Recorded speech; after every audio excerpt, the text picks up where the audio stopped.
Breaking news, the US and USSR are but seconds from war. We bring you live to our on-scene correspondent.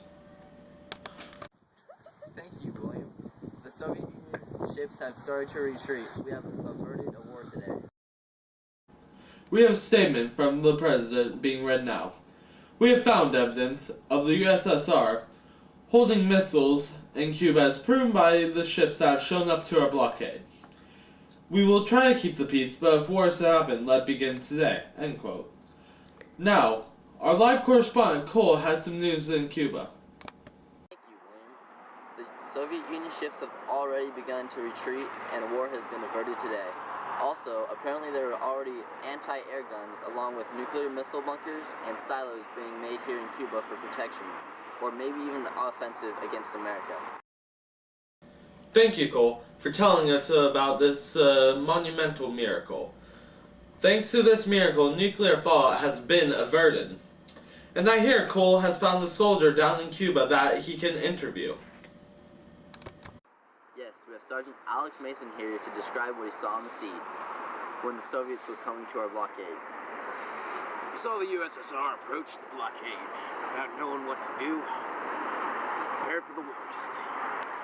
Our superiors told us to hold the ground, and not to be afraid. It didn't make sense though. We were on the sea. Let's get past that. They said, because if that worked, if we did, we were going to save America. So we did as they ordered.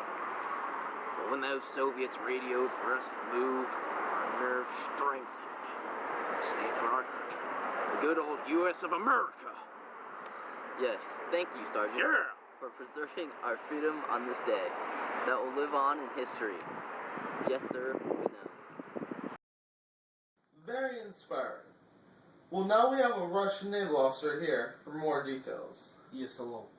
Hello, Naval Officer Yuri. What exactly happened? Well, we were going to see our newfound allies, the Cubans, but instead the United States decided to block us from sharing the mutual protection that the Cubans and we, the Russians, have set up.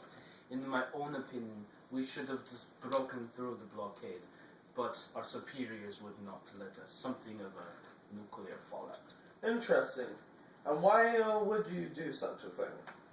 Because the full strength of communism would bring about the destruction of capitalism with ease. And why would you say that, Yuri? Because communism is best, of course. All of those people striving for one goal, for our glorious motherlands. How can we fail? Do you really believe that, Yuri? Yes, and soon your petty capitalist government will beg us to take them into the communist fold. But you know you're in America, right? I am not communist spy. Yes, well, I doubt that very much. But that's all the time we have. Good night, folks. Sleep well.